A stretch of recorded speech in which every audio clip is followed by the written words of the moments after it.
All right, let's get into it. We've got Jonas versus Merc. Big battle. Big battle going on here. Get rid of that timer. All right. And Jonas is leading with his Alakazam. Don't look at the moveset. You don't want to. It'll hurt your eyes.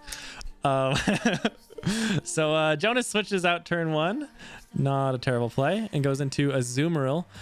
Merc using his Corviknight to try and fight it. Boom! Turn 1, sheer cold. Jonas, why? Jonas, why? Goes for sheer cold turn 1 and hits it against a Corviknight of all things. Really nice to get a Corviknight out of the way. So Jonas with actually quite a large advantage because of that. Electivire comes in and Jonas does have a Steelix available. Goes for Fissure on the Steelix. Oh god. But this Runerigus gets off some Bulldoze damage. We'll get that speed drop. Will the Runerigus be faster because of it? Yes. And the Azumarill goes down, so it's nice to have that out of the way. Cofagrigus coming in to fight the Runerigus. a little weird to see that happen. But Merc decides that he wants to keep his Runerigus alive, so he switches out into Clefable. Jonas going for Ominous Wind, looking for that boost, no doubt. Clefable goes for Moonblast, lowers the special attack of this Cofagrigus, which is nice to have. Alakazam coming in on the Moonblast, and the Moonblast is doing about half health to the Alakazam. So this Alakazam will be faster than the Clefable, but it does get the special attack drop. And so the Alakazam will probably be able to do some damage against this Clefable, but it's probably going to die if it stays in. It does stay in, goes for Light Screen. Okay, so that's one way that it will not die, because it does half damage, or the attacks from Merc's side that are special attacks will be doing half damage now, and that's why it did about half as it did the first time, because of that Light Screen, which is now protecting Jonas's team. Switches into Steelix on the tri-attack. Steelix not taking very much damage, thanks a little bit to the Light Screen. And Phalanx is coming in to fight the Steelix.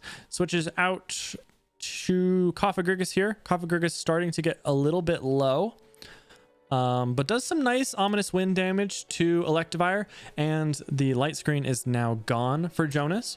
He can set it back up if he so chooses with his Alakazam, if he gets an opportunity to. Starts going for Fissures on his Steelix. They're not hitting. This Fire Fang doing very little damage to the very strong defense of Steelix. Does hit a Fissure, and Merc has now been hit by 2 Oko moves. Goes for Fissure again. Misses this time. That would have been a really unfortunate Fissure to hit, but did miss. This next Bulldoze not quite killing the Steelix. Oh my god, the Steelix can heal too. Super annoying for Merc to deal with. Steelix goes for Hex there, which is very interesting. I think he might be out of Fissures at this point, and switches into Garchomp. Guess he wants to keep his Steelix alive for something, maybe to fight the electric Pokemon. Garchomp Dragon Claw will of course do ridiculous amounts of damage and kill this Runerigus, but Merc does have that Clefable alive, and the Clefable Moonblast, the Clefable is faster because of the previous speed drop on the Garchomp from the Runerigus. So a little bit of a tag team co-op action there between the Runerigus and the Clefable does take out that Garchomp. Very nice to get that out of the way. Here's that Alakazam again, which should be faster, but wait. How is a Clefable faster than an Alakazam? That's impossible. There's no way. No amounts of IVs or natures could possibly make an Alakazam be slower than a Clefable. How is that possible? Is PCG broken? What's going on? Are all thoughts that went through my mind the first time I watched this battle. I later found out that Jonas clicked Trick Room. He was trying to set up a Trick Room from his Alakazam. And Trick Room does have -6 priority, so it will pretty much always go last. And so he wasn't even able to set up the Trick Room because he just died. So Yeah. Clefable's still in, still going for Moonblast, picking up kill after kill. Here's Zoroark with Sludge Bomb. Is it enough to finish off the Clefable? Yes, very important because the Moonblast would have bopped that Zoroark. So Jonas isn't actually out of this yet. 2 Pokemon against 2. Here's the Steelix, which will probably be able to heal up against the Selectivire, and it does. But again, he is possibly out of fissures. Selectivire kind of healing up a little bit with Mega Drain, kind of doing some damage with Mega Drain. There was a fissure there. It looks like he was not out, but he doesn't hit. Steelix probably going to heal up here again. Have not been keeping track of how many milk drinks he has left, but I want to say he only has 2 at this point. So, I mean, Jonas is able to heal up against the Electivire, but he's not able to do any damage, and his fissures are missing. So he can't really actually do anything except for heal, which he's going to run out of heals eventually too. But this Electivire is not anytime soon going to run out of Mega Drains. So Merc is definitely making the right play here. He's just staying in with Electivire, just clicking Mega Drain, nice and safe. He's losing nothing by doing so.